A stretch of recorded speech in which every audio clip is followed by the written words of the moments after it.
Ang laki! Wow! Lagi prangke. Pasalamat ako sa inyo. Ayan, starting ng bahay ni Kuya Oliver. Layout.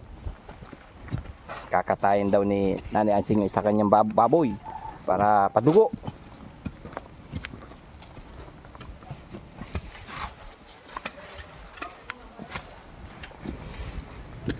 Yung CR ni Kuya Oliver dito ay Kuya Oliver, ito na yung bahay mo.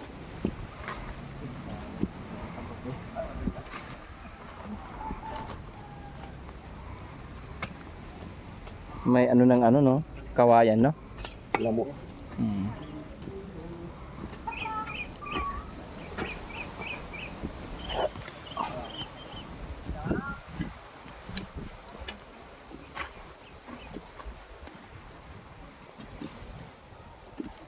Kander, kunin mo na yung jacket ko doon sa'yo na. Yung ano, yung jacket mo.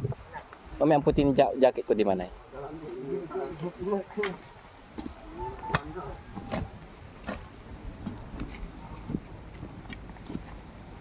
Tingnan mo doon, nandun sa upuan yun eh, yung kulay puti.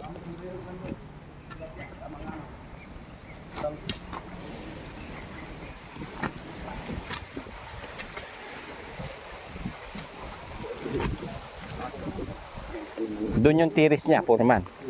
Oo, yan tiris. Tapos CR niya, dito banda. Oh, dito. Tama mo yung ticket. Kaya anong gana nang may data. Yan. Sa'yo na yan jacket para hindi ka lalong mangitim. Ang puti balo.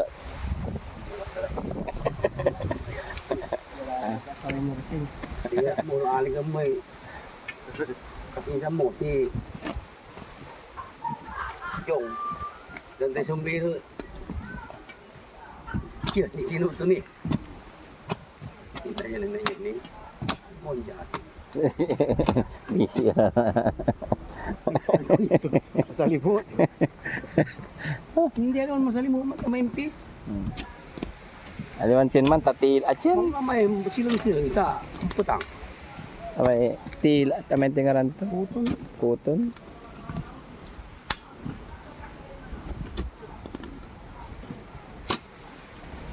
Sa bagay, mahangin.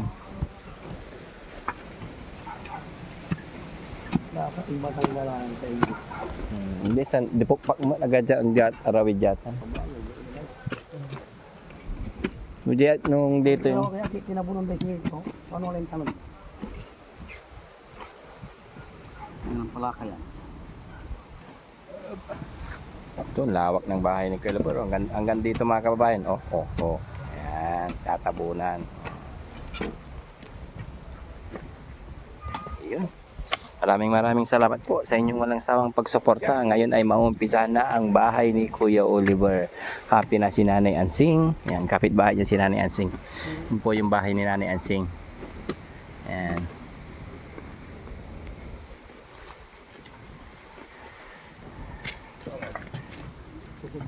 Ay, hindi pala to. Saka lang may para itong purmura ko nga. Kahit yung para lang. Hindi pa dinadala eh. Alauna daw magdidilim. Kukunin mo na. Ito pala. Oh, sige. May pupuntan din ako eh. Hindi lang sa bahay eh. Oh, sige, daan-daanan mo na rin. Sana ko na yung mukaan. Oo. Ilang tin ba yun? Walo? Walo? Saka isang, dalawang pala. Oo. Eh,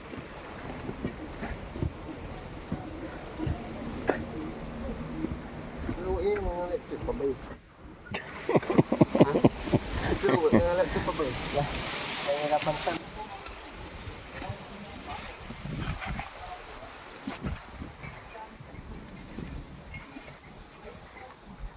Sultanan.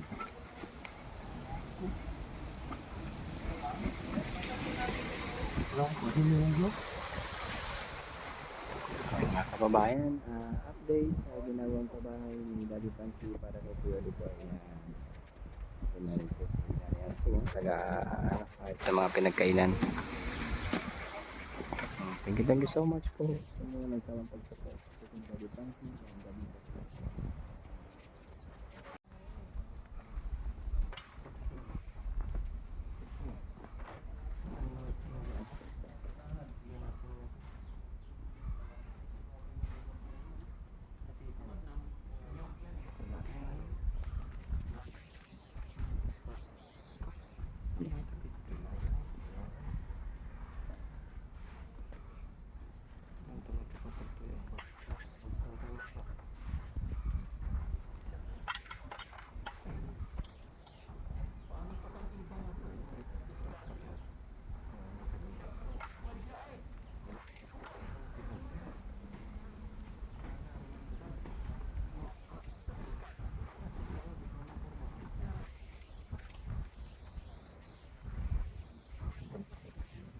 Mag-asawa.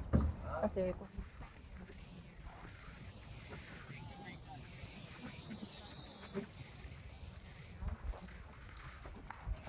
Sana magtuloy-tuloy na yan. Yan talaga ang ano ko, iniisip ko sa gabi. Kapatid ko nakawawa. Hindi na malagay ito rin ko. Mabis kang mababait. Saka si kapatid ko, gusto na niyang lumaban sa buhay, maging normal na siya. Mamuhay siya ng normal, dito sa mundo. Sana kaya na niya ipagtanggol sarili niya, no? Hindi, wala. Alalayan mo lang siya. Parang ako ngayon ate niya.